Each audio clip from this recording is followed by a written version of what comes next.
Hi, this is Philip here doing a video log for my evaluation question 1.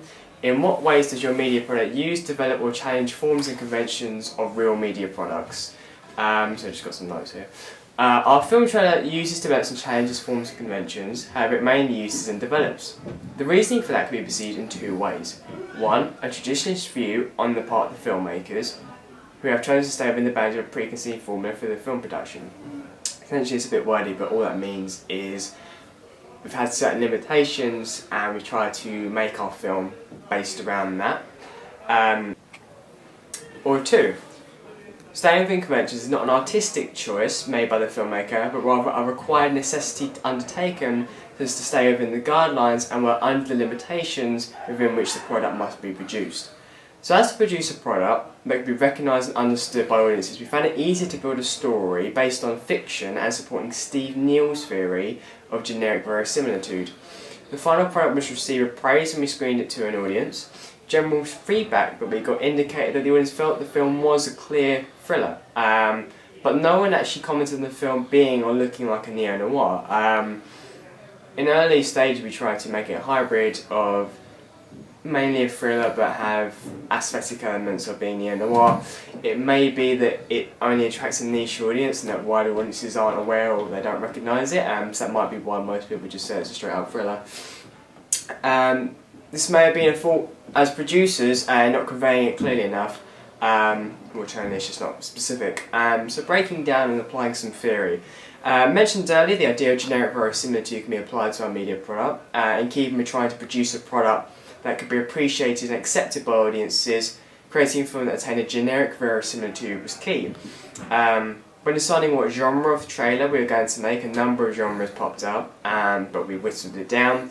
The final genre of the film that we came up with was actually kind of a subgenre. It was a subgenre and a hybrid genre, and it was a blend of science fiction, noir and thriller, and kind of comes under the banners of sci-fi, noir, tech-noir, as it's sometimes referred to. It creates an interesting contradiction because we're trying to produce something that challenges a theory we've been working on, even though we're trying to work under certain limitations and boundary. Dennis McQuail argues that the genre is the main means that producers and audiences communicate to one another, and he sees it as an ordering process for which producers can make certain types of films which audiences can simply identify.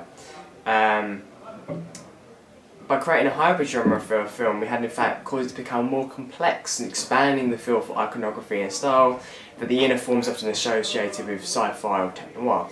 An example of outer forms within our film are the locations. Locations we chose greatly helped to make the film identifiable as a thriller, using modern day urban noir shots such as Bromley, Penge as areas for filming. Bromley was used for the night shoots.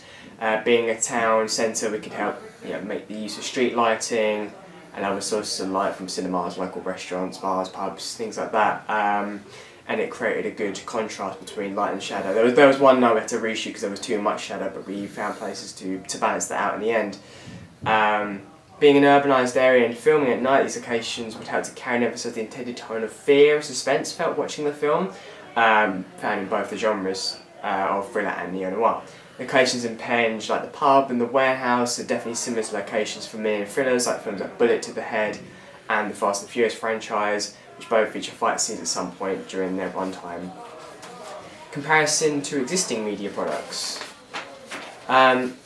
We found it hard to convey the genre of sci-fi, and we couldn't convey it without a forms. Costume would have been hard, location, obviously. We had no special effects, essentially, so budget-wise and monetary, we couldn't do that.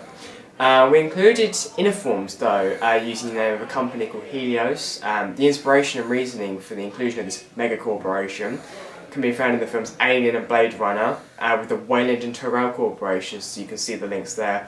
It was a nod to those two films, and more importantly the theme of science fiction that was included into the trailer, giving it convention as an inner form rather than through iconography or setting. Trailer also has the grungy vibe of modern noir films like Brick and the gritty urban feel of British indie thrillers like Kill List, Dead Man's Shoes or Shifty. There are flashes of drive within the cinematography and the soundtrack, with the second piece of the trailer that accompanies the fight scene based of the original motion picture soundtrack composed by Cliff Martinez. You may be able to see here, but we're taking screenshots from the film and from our trailer. So there's Drive there, there's a screenshot from Brick.